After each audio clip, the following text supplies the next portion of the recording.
Okay, great. So, welcome to you are the very first podcast that this class will be listening to. Oh gosh. Yes, you are the overview as we sort of sort through in the introduction what this thing called neurodivergence is, which is hard to say. It's hard to say when you have to say it multiple times in a conversation.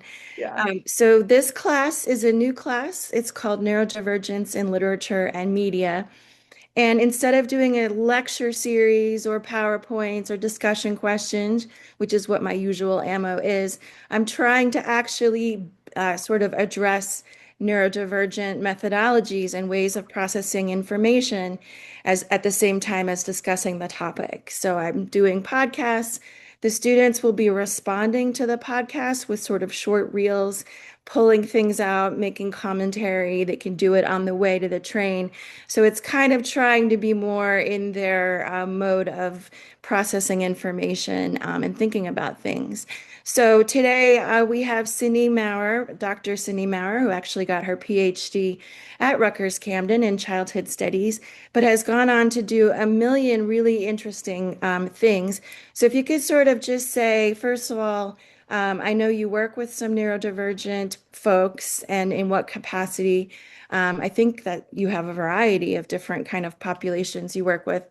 And then also whether you consider yourself neurodivergent and how, and what even this category or this word might mean, what you want the students to kind of start thinking about.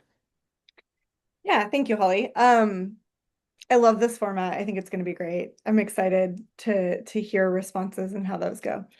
I'm going to actually work in reverse to your question. So first, for me, neurodivergence as a word just means somebody that does not think or logic in a neurotypical way, in the way that's expected, in the way in which much of our logic and how we design the world to start from, which I will oftentimes argue at this point.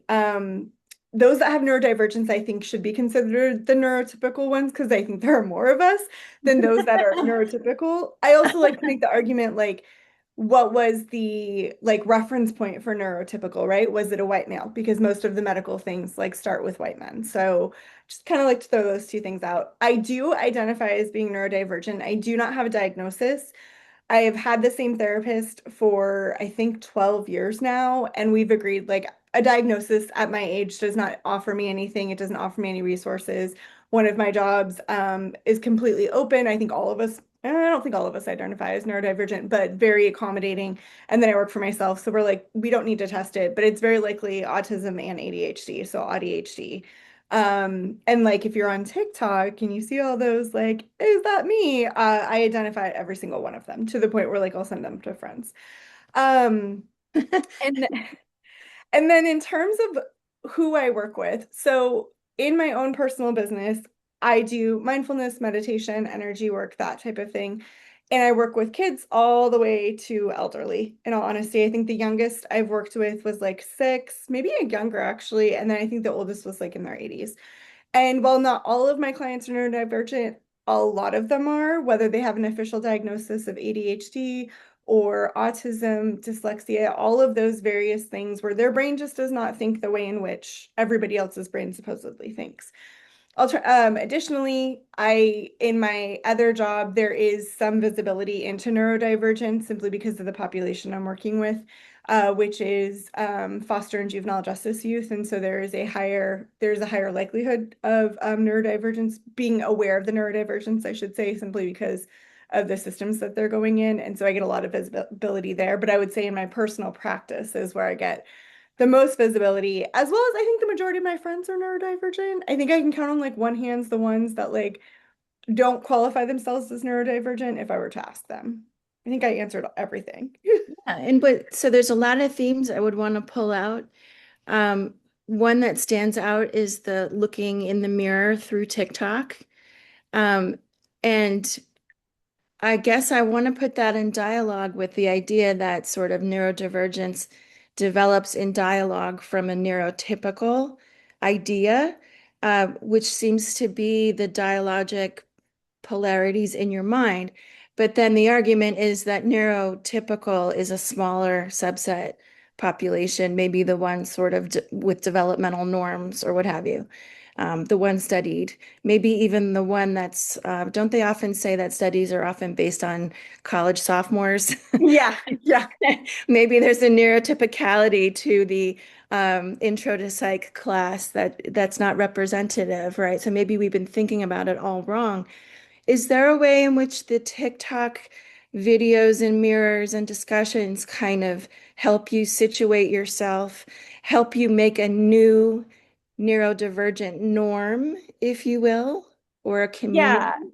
And for the record, I have no evidence that there are more neurodivergent people than neurotypical, just throwing that out there. But I just, in my experience, and I recognize I live in an echo chamber just like we all do, which actually answers your TikTok question. Um, I'm the first to say, really be mindful when you are trying to see yourself on TikTok. And you and I, Holly, we've talked about when I read, I have to identify with the protagonist. I have to see myself in them. I think, well into college when I realized not everybody wanted to be a Gryffindor. And I was like, what do you mean you don't want to be a Gryffindor? Like, how do you not see yourself in Harry? How do you not want to be that protagonist? And that extends across all media. And so in TikTok, if I don't see something where like it's relevant to me, like everybody, I'm going to scroll on by. So my algorithm is definitely geared towards neurodivergent individuals. I would say when I started using TikTok, I knew I had ADHD tendencies, and I had since I was a kid, and I do have a formal diagnosis of anxiety. Then I started seeing more women that were in their 30s and 40s that had been diagnosed with autism, and they would talk about things, and I was like, oh, I do that. Oh, I really do that. And there's a few of them that we have very similar ruminations or very similar like anxious thoughts or intrusive thoughts, as well as other autistic aspects to it and the ADHD. Like all of those things, I'll be like, oh, that's 100% me. There's one particular creator, and it's male, that's like, if you want to know if you're dating an ADHD girl, give me 60 seconds and he'll list things off. And I don't think there's been a single video that he has listed where I have not been like, yep, that's 100% me. And so the mirroring, it did help. It helped me understand myself.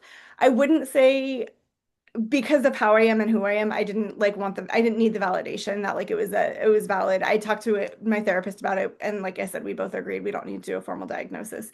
And at the same time, it is nice to kind of go on there sometimes, especially when I'm struggling, and be like, okay, I'm not the only one struggling. I'm not the only one that sometimes has task initiation issues or sometimes overshares, especially when they're overtired or can't seem to complete any single task. Like, so it's good. And then there are the times where it's just not great because it's like, oh, should I be doing more? And also, like, I'm a special little unicorn, or sorry, I'm a special snowflake, or I'm a unicorn. And like, it gets it can be a little bit much. But I would say a good portion of the time when I see it, it's validating for me. Um, it sounds like it's not just validating, but it helps you articulate Hmm. something. Like I always ask people who are neurodivergent in these interviews, how do these labels even really help you? And why would neurodivergence help you more than ADHD and autism? You actually put them together. You said ADHD is typically if you have autism and ADHD, they call it AUDHD. AUDHD. It's like so it's like it gets pronounced ADHD. it's like a hyphenated Yeah. Without a hyphen, identity. it just gets squished together. Is it like a 50-50 identity or is it like an 80-20? I've never thought about it like that. I would say that's just going to depend on the moment. And I'm wondering, and it's interesting that you in most precisely like this male who's dating an ADHD. Is that because it provides a humorous lens on it or Yeah, an because the way he external? says it and the way he contextualizes, I can't think of a single one, and I wish I would have watched a few before we started this. I'll send you one or two, and then you can choose if you want to share them. The way in which he presents it is just so amusing and like so real and so like, okay, he gets it. Which then also like, I am not currently dating anybody. It gives the reminder that there are people that get it, all the other aspects of being a human. But his humor, like it's spot on in my opinion. That's what it And his sounds like. examples are ones that like I've actually done. It sounds like it's fun to have an external view He's like so outside the quandary within. I'm wondering too, because you said anxiety, and in another interview with someone who had ADHD, and I said to her, it sounds a lot like anxiety. Um, do you think anxiety is the overarching sort of thing? I'm thinking like if you were, you've seen Pixar Inside Out and all Yeah, yeah, the yeah, yeah. beings in your head, is anxiety the overarching kind of master controller, or is that an artifact of the neurodivergence? Or is So anxiety neurodivergence? in the DSM, anxiety is an umbrella term, and I do not believe ADHD is not under it. And so in my head, they are separate because my brain sees it from the DSM. I used to joke before TikTok that like if you took anxiety and you took ADHD and you took well, there's another part I would talk about, like I was at the center of them because the anxiety is really different than the ADHD in all honesty. My anxiety is a lot of rumination and a lot of like I can't let go of a thought. And there's an I've just learned in the last 3 months. There's also an OCD factor to it, which came out real strong with ants. Previously when I became phobic of ants and I like kept being OCD and it didn't click, and this was like a year and a half ago. And then recently somebody was talking about it on TikTok and I went to my therapist and she was like, just as a reminder, anxiety, OCD is under anxiety. So ADHD is different. For me, I can see ADHD as a superpower. I know that's offensive to some, so like I'm mindful of that, but the way in which I interact with my ADHD, it's a lot more about trying to use it as a superpower with that like hyperfixation or the like being able to see. I think one thing ADHDers do really well is they have really interesting pattern recognition. And I don't think they get enough credit for it. And even our friend, like, I think she has amazing pattern recognition and just doesn't realize it. And nobody's like off there validating it. And so I think my ADHD I see more as a superpower and my anxiety I see more as like a hindrance, something that like prevents me from accomplishing things. And then if you add in there the autism, which is also separate, that's where you 100% have me is like at the center of those three things. And how do they interact in your I think head? they play Like, off of each other. In my head, they're not really in existence in my head in the same way as in Inside Out, which is oftentimes how when I'm working with kids, I explain emotions. And I know in the Inside Out too, I believe anxiety was introduced. yes. Anxiety, I had to separate my anxiety in a very similar fashion, actually. And so we've named her Abby. And so like so that like when my anxiety gets really bad, I can tell Abby to go to the corner. I haven't had to do that with my autism or my ADHD, although I do recommend it to clients all the time. Like name your whatever your mental health challenge is, give it a name. It's so much easier to contain, and you can just tell it like go to the room, whether it's anger or anxiety or even like depression. And I got the idea from a friend that has severe depression, and she's like, "No, I named it. It makes it a little bit easier." That's interesting. So to you, a label or a name actually is a way to manage the thing.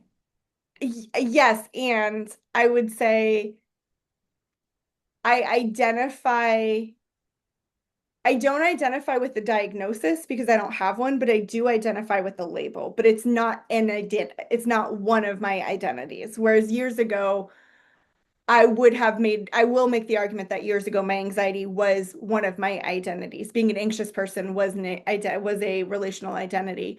I don't, that's not quite what I mean when I identify with it. It's more like I align very deeply with these concepts. And again, not the diagnosis per se, because I don't have it for two of the three, but definitely like the alignment with the idea behind it and what people go through. So you wouldn't consider anxiety and neurodivergence in itself.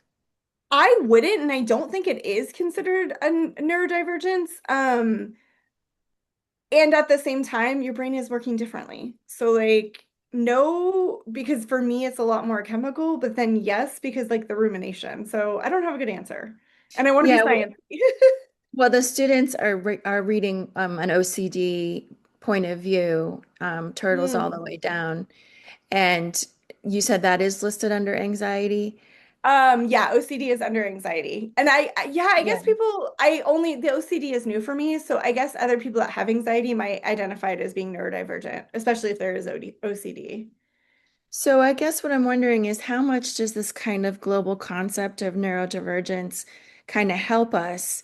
and how much does it get us into more trouble and weeds because there's something to be said about the autistic community coming together and, creating not only affirmations and identities, but advocacies, right?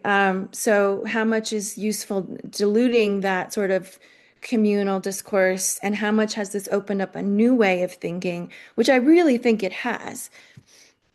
Yeah. So in the energy work that I do, I will often look at the energy of a word to see how charged that word has become. And abundance is always my example. There was a period of time where you could not even open a magazine without seeing abundance or hearing somebody say that word, and it became meaningless. It no longer, to this moment, still does not have meaning for me. And I had to really like understand that. And I think neurodivergence until recently hasn't been supercharged. It's been an easy way to say I think differently than other people. My fear is, Holly, is that we are actually edging towards it no longer being useful because I'm watching it, at least I don't work in schools in K-12 or universities, but what I'm seeing on social media and what I'm hearing from friends and clients that do work in those spaces is it's actually starting to be weaponized of like, well, I'm just neurodivergent. And like there's not necessarily a diagnosis. And when we're talking about a classroom, that's where I want to be clear. If I was younger and this was an awareness, I would have absolutely asked for the diagnosis because I would have wanted the resources, 150%. I am also in my 40s. I am a millennial. We did not know this. Like I don't think girls really became diagnosed for a long time. And I think only in the last 15 years do we even have like strong articulation unless it shows up like boys. And so I think we're headed towards a space where it's not going to be useful anymore and that it's going to start to be weaponized and we're going to have to find different ways to talk about it. And I think even within those diagnoses, sometimes I think it gets weaponized in the classroom. So it's been helpful. And now I'm starting to see it kind of go over the cliff of like maybe not being so helpful. It is opening up things, as things always do. At the same time it opens, it also dilutes and closes other ways of looking at things. I found it challenging to choose materials for this class. I wanted to be representative, but I also wanted to project back in time a little Mhm. bit before we had these terms. So we're actually doing Anna Green Gables, who is a highly imaginative ADHD, I think excellent at looking at patterns. And like you're saying, she has superpowers that come out of the connections that she makes, especially her connection to nature, very, very strong, kind of kinetic learning system. She just registers moods and natures in a way that no one else in her community does. And so it can give you a new way of looking at things backwards that's really profitable. We're also doing Incident of the Dog in the Nighttime, which is an autistic teenager's Yeah. perspective on a crime. I think I've read that one. Yeah, it's a wonderful perspective because he finds himself sort of in situations that he can't decode, but you decode the pain kind of around him, if you will. It's a really nice aesthetic look at what he's not registering consciously, but he's clearly registering in different ways. And then they're doing turtles all the way down. And I was thinking too that like this kind of modeling of conversation about neurodivergence is also a way to push the inquiry because it's not just the topic, but it's also that our methods of instruction are better if we think about neurodivergence as a category. So at the same time that it's like driving good assessments and methods for everyone, it's also might maybe diluting the communities that might need the most kind of focused intervention, if that makes sense. I was looking at the sort of range of neurodivergence, which includes dysgraphia, dyslexia, Tourette syndrome. Um, so I'm also wondering about your goal of a neurotypical communities probably becoming decentered in some way, and this kind of broadening out to a neurotypical larger community. Does it help to identify with people who have Tourette's and people who have different kinds of struggles and making this a more global kind of advocacy, I guess? I think yes and no. Yes, from an advocacy visibility perspective, know from a all of these diagnoses are very different with very different spectrums or webs within them, as well as tools and tips and tricks and techniques. And it's almost like mental health being such a large umbrella, but then you get into mental health and are you talking about neurodivergence? Are you talking about personality disorders? Are you talking about this? Like, what do you? And so I think there's value in those conversations, especially in sharing where things are similar, where things are different, so people have better understandings. But I don't know that there would be a ton of value long term per se, like if especially as things got off the ground. I've never Mhm. really thought about it though. Well, it's almost like the feminist movement that then did not include. Yeah, yes, yeah. Well, because also a lot of neurodivergence things do fall under American Disabilities Act as well. And so when you're a kid, if you're getting an IEP, an individualized education plan in school, and you have ADHD, that's enough of a reason to get one, and that's covered by the ADA. And so like I do think your concept of like the feminism and then you get all these like different aspects of it, I think it's actually very accurate. And this is just like one of those, all of those are little pieces or little wells under the bigger umbrella of neurodivergence. And gosh, heaven forbid we actually study it and have, I don't know, law decided or informed by it or teaching mechanisms. Like to your point, I only this year I've taught most of my life and one whether formalized or informal most of my life. And only this year did I realize that I teach to the way that I learn. And I cannot follow a slideshow that has a lot of words on it. And so I will not put a lot of words on my slides. And when I said this, when I realized this, when I was redoing a slideshow for something, I was just like, wow, we even teach through our own understanding of how we learn. And there's probably many students over the years that I did not get to really reach because I was teaching to the way that I learn. And so I also want to applaud you for trying these different methods, both in this course and others, to try to make sure everybody's like feeling captured because yeah, it didn't really occur to me until this year. Well, I was talking to the director of the disability studies certificate that we're spearheading, and he agreed that we don't even realize how ableist our teaching methods are, especially in an English department where words and books are our life and breath. We're very biased toward the word. Um, so this is kind of a stab at that, but I guess like you're saying, it's good for everybody. I feel like neurodivergence, I don't know when we started using this word, but I feel like it's a second wave feminism. It's like a second wave neurodivergence because I think of the disability movement as kind of being the first Yeah, I can see thing. that. Yeah, and the disability movement was so focused on physical disabilities. And it always struck me as limited in its idea of ableism because it wasn't talking about cognitive ableism and sort of what that meant. So I feel like we're in this really good place, but that the little side treks are going to have to start working on, side issues. Um, Specifically, because you said you don't feel like your ADHD and your autism and your anxiety, you don't feel like they're separate people kind of wandering around in your head. Um, do you feel like any of them are disabilities or are they special abilities in some ways? I'm going to see them as special abilities because that's how I see the world. And I will find a quote for you that was really cool where somebody explained autism and ADHD, and I can't remember the quote now.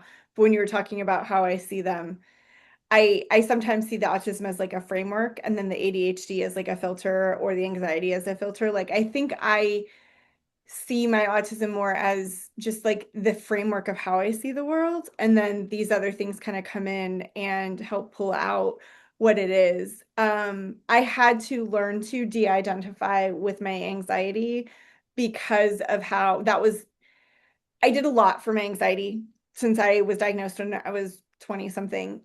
This was what really actually gave me seniority to it or could like allow me to not be at its mercy all the time was who would I be without my anxiety? And it was just a question that somebody posed to me and I sat with it for like a good 18 months and like really worked on it. And I think because I did it with my anxiety, I just don't see my ADHD and autism as like separate identities as much now.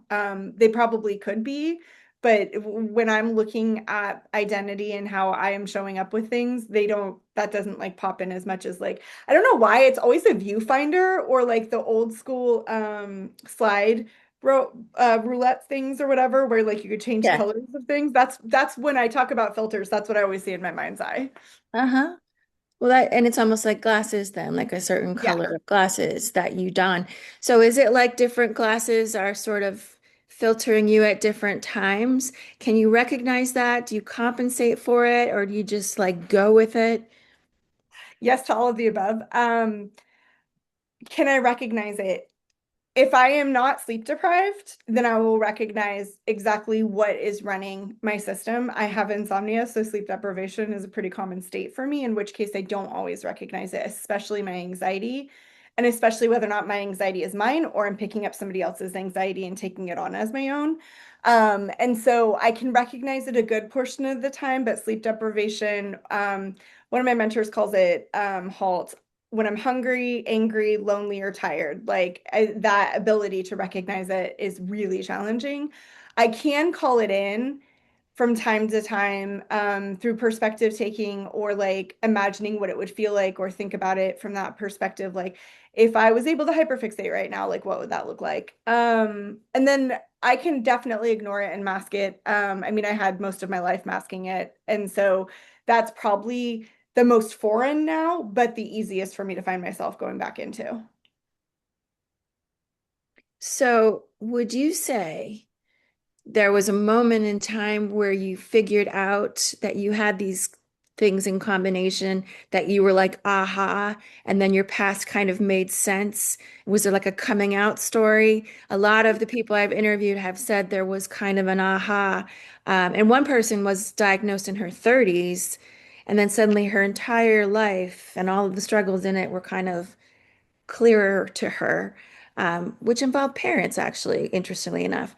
But yeah, so like, do you have a coming out narrative, or was it kind of just little, kind of tiny moments and changes through time?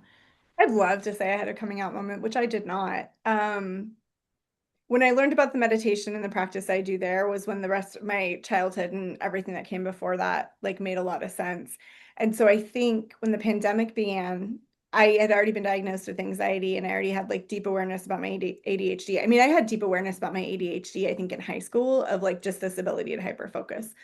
Um, but I think during the pandemic, when you're not masking as much because you're not in public spaces and so you're not being held to these social constructions and social rules that you may or may not know about that are can be incredibly exhausting to manage, um, it becomes easier to let things that you've kind of pushed down go. And so for me, it wasn't like I woke up one day or I watched something or I read something or I had a conversation. Mine, I think, was just a slow erosion of masking and like what masking who I was when I was masking. And I struggle with that language. Just because I still think that I think when we talk about masking, it feels inauthentic and it's not. I genuinely think the person I was when I was masking was very much me, very much somebody that could hold it together, could keep it together, could be the strong one, could meet the deadlines, all of those parts of myself. I think that was a true identity. But I look back on it and I see how exhausting it was and how tired I was and how fatigued, and I didn't know any different. And then now that I have a different perspective, I can see where that erosion of masking, because it's just tiring more than anything, it's just tiring. Didn't give me a big moment, but did give me just like little subtle like clues as I continue to see more content, talk to more people, read more things, listen to more podcasts, and understand what other people were going through. But I wish I had a good story. Well, it sounds like, though, that COVID was kind of your story because it sounds like the movement to considering how large and vast and diverse the neurodivergent world is was because during COVID, you got a break from the neurotypical world and expectations. Yeah, I think yeah, from that lens, yeah, I would say COVID was very much a catalyst or a frame or the beginning of it, like what opened the door for it. That's interesting. It's a silver lining of Oh, I have a withdrawal. lot of silver lining from COVID. I've decided. have a Well, lot this of is those. one of them. Zoom is one Yeah. of them. I love Zoom because I can chat with students and just be at home. And if they are delayed or in traffic, Not the end of the world. it's just absolutely, it's so great. Um, so I guess what I'm wondering is how does you're very articulate about the different things going on in your brain. Um, I would be unaware of how I'm thinking. I wouldn't even be able to articulate how I'm thinking, or why I've done something. You're much more intentional, I think, than I am. And I'm wondering, how does all of this help you work with neurodivergent individuals? You said they went all the way to 80. And I think one thing I noticed when I was putting this course together is how oriented toward childhood I was in thinking about the syllabus. Just neurodivergence seems inherently geared toward trying to figure out someone who's struggling in education. Like you said, well, I don't need a diagnosis now because life is fine. It's second grade that's hard, right? Yeah, yeah. You get the privilege of sort of organizing yourself and world as you want. So, yeah, I don't know. Does it help you work with neurodivergent people? Does it sometimes limit you in working with them? Like, I'm sure it goes both ways. So it helps in a lot of ways. A lot of times it's putting language to something that somebody just does not have language for. And I have one client very early on when I started my practice, so early on in COVID, we were working together and she was describing things and I was just like, yeah, you're neurodivergent. And it wasn't like I wasn't asking her, I was just making a statement like that I thought was an obvious statement. Turns out I have to be really careful when I make those like obvious statements because this has happened more than once. And she's like, what is that? And I explained to her, I said, oh, just somebody whose brain works differently. Like you think differently, you might see the world differently. It's also what ADHD is. And she went on to get diagnosed with autism. And she was a twin and she always felt different from her twin and from her family. And she got that diagnosis and it explained so much of her life. Like I think she was 30 something at that point. It explained her entire life. And that was my moment of saying, like, okay, I'm going to ruffle feathers, but if I see it, I'm going to say it. And so if I notice people's actions, behaviors, communication is reminiscent of neurodivergence, I might mention it depending upon what they're coming to me for. But for many clients, especially the adults that have younger kids, it's easier language. It's non-clinical language. It's easier for me to say, oh, those are neurodivergent traits versus saying, oh, those are autistic traits. It almost like lessens the blow for, especially for parents, because for some reason we decided autism is horrible and I don't understand why, because I actually think it's like amazing.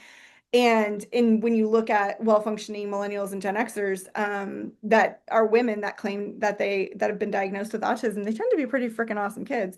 But it becomes easier for parents in particular, but it also validates people, and not everybody wants the diagnosis. Not everybody needs the diagnosis. There's one place where it is ridiculously hard for me, and that is with the ADHD procrastination and not being able to just do something. It's something that I see, I hear, I visually see it with our friend. I have a client who just cannot task initiate or task completion and just procrastinates on everything at the detriment of themselves. And that is my biggest struggle, is that particular piece, because it's something I don't experience.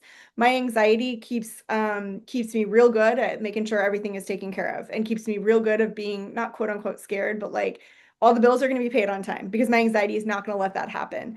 And ADHD and even depression, that's not how that functions. And so it's like such a foreign, that's the most foreign of all the concepts for me to date, of like where I'm like, I'm not as good at helping in this particular instance.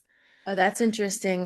That's kind of like wanting to see yourself in Yeah, characters and on TikTok. If you don't see yourself in the struggle the client is having, it's more of a struggle for you.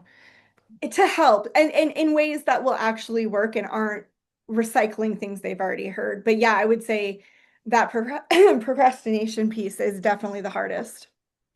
I feel like, and the class probably doesn't know, we are actually very, very, very good friends. So the class should probably know that. So I've noticed a couple things and I wanted to ask you about them. I noticed that you're very good at intaking how you're doing, your kind of temperature, and then changing your schedule if you need to. Was that always the case, or did that become something you understood you had to do? Um, was that a post-COVID thing? Did you realize that re withdrawal from the world? But then the second part of this question is I read an article about that people who are sort of exhausted in a neurotypical or social space are exhausted not because they're kind of keeping their own temperature, but that they're processing more about the environment and more about the reading the room more than other people. So I was just wondering, could you talk about why it's tiring? Is that like, are you processing everything? I've noticed you also relate really strongly to people's moods and how they're feeling. And is that part of your kind of superpower, but also what makes it really tiring to be with people? So I know there's a bunch of things there, but just what comes Yeah, to mind? yeah. I was what we now call big feelings kid, really big emotions, no articulation, and parents that understood I was having really big emotions and let me do what I needed to, but it was go into your bedroom and do not make your temper tantrum the house's temper tantrum. And I stand by that. I think that was I think the way in which they handled it, given it was the 80s, was great. COVID really forced me to understand what my energetic bandwidth was and what I could show up to and what I couldn't. And one of those things was like really understanding where I was emotionally. I'm not great at feeling my emotions, but I'm real great at articulating, good intellectualizer in therapy. And it like the trade-off that I decided probably in 2021, 2022 was I was no longer interested in compromising my well-being, my emotional well-being, my physical well-being, my energetic well-being for the mercy of somebody else. And so if that meant, or at the cost of somebody else, something somebody else wanted. So if that meant changing my schedule last minute, it was changing my schedule last minute. It was hard and it is still hard, especially on days when it's a mental health day and not so much like, oh, I'm actually sick. It's more, I just really can't show up and hold the space and like be the human you'd like me to be. And so for me, neurotypical experiences or like large social events, I think I'm the opposite. I think there's a hypervigilance to it for sure of like knowing how everybody is feeling and watching how everybody is feeling and managing myself within that. But it's significantly harder for me to manage myself when I'm in a room full of other people because of that hypervigilance puts me into who needs what and like what do they need from me and how can I make them better? And I find myself going back into people pleasing spaces. So large social like neurotypical events, I have to really want to show up. And that might be doing something like going to a musical. It might be going to a conference. Conferences are weirdly easier. I think there's something about education and professionalism. Social, like small social gatherings, I'm the worst at because like I just don't want to do it. I just don't want to hold the space. And I think from one perspective, that emotional awareness and intelligence is such a great superpower. It's so great to be able to walk into a room and know how people are feeling and to be that empathic that you can understand how they're feeling.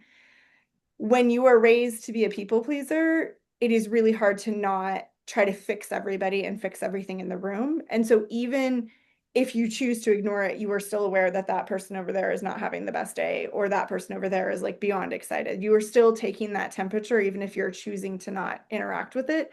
And I think that's what tires me out the most. But also, I work really diligently to be neutral with people and like show up and hold space for them. And I can't do that if I'm tired. Like I'm not going to be good at it. I'm going to be judgy. I'm going to say things without like filtering it through like, how do we say this more neutrally? Like I'm going to be more snappy. And so that's the other reason like I prefer to not do things when I know I'm feeling that way unless I'm super close with somebody. And then I know that they're not going to be like, oh my God, I can't believe you said it without kid gloves. And instead like, oh wow, you are really tired. So I think I answered all your questions. Yeah, actually, I was going to ask you how these elements affect your social relationships, but I think that's the answer is that what you're saying is you're not just protecting yourself when you fix your schedule, you're protecting your relationships because you know you're not going to be quite that person that's wanted at that moment. Yeah, I would say, and COVID also really helped me to just be more honest and ask more questions. And my friends that also have mental health challenges, whether it's depression or ADHD, like we've all kind of given each other permission to share when one of those like silly thoughts of like everybody hates me right now, we've all kind of given permission to share those. And that also opens up more conversation about how we're actually doing. The other thing, and I don't know that this is a neurodivergent thing, but I've never heard a neurotypical person do it, is with my friends in general and actually at work as well. Um, do you just need me to listen or do you need an answer? Like, do you need support? Do you need to problem solve this? Like that question of I just need to vent or I need a solution has really changed relationships dramatically and also lowered the emotional labor that I felt like I had to do because I'd be sitting there coming up with the perfect plan. And they'd be like, I don't stop talking. Like, why are you telling me this? I don't want to hear that. Or I'd be sitting there going, okay, this is their emotion. They're feeling good. Then they'd be like, what should I be doing? And I'm like, I have no idea. So there's that question also helps with a lot of the emotional labor.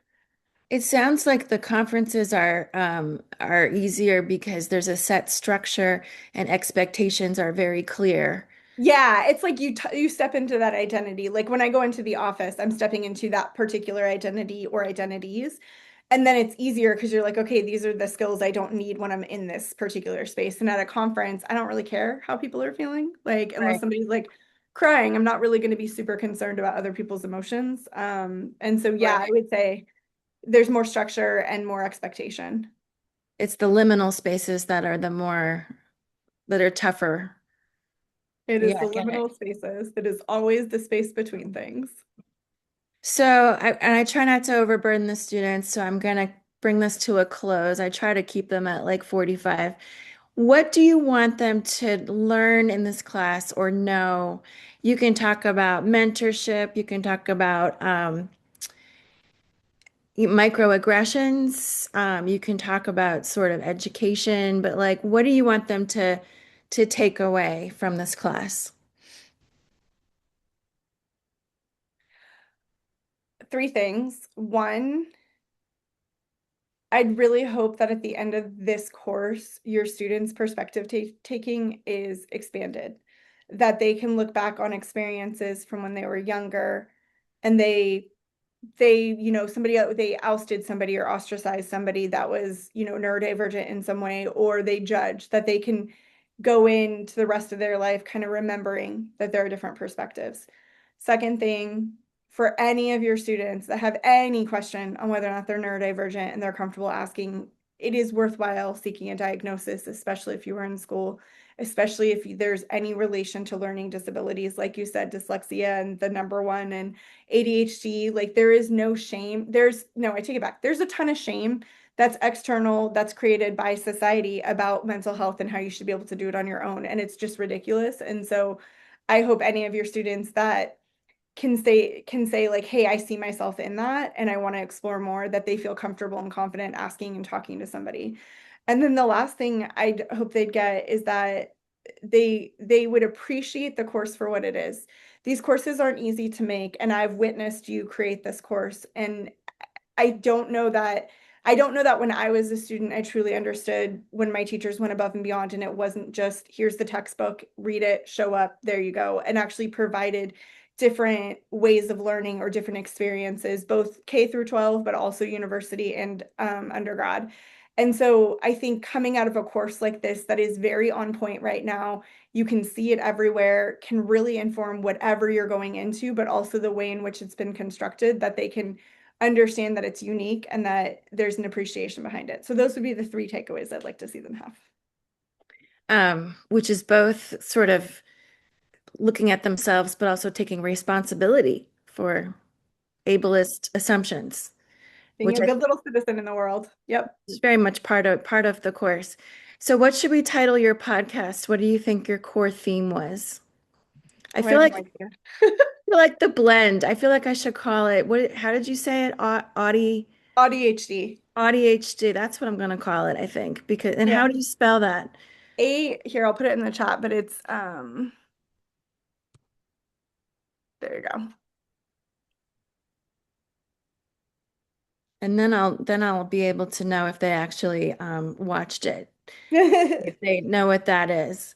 There All you right. go. Well, thank you so much. I'm going to end the recording and then we can just You're chat welcome. informally for a minute. But thank you for being a part of this Very exciting course. It's not all lofty new assessment. It's also to combat AI. Let's be real. Yes, critical thinking. Maybe a fourth goal, just critical thinking. Yeah, and be human. Yeah. Please be human in Thank our you. classes. All right, thanks again. Thanks, Holly.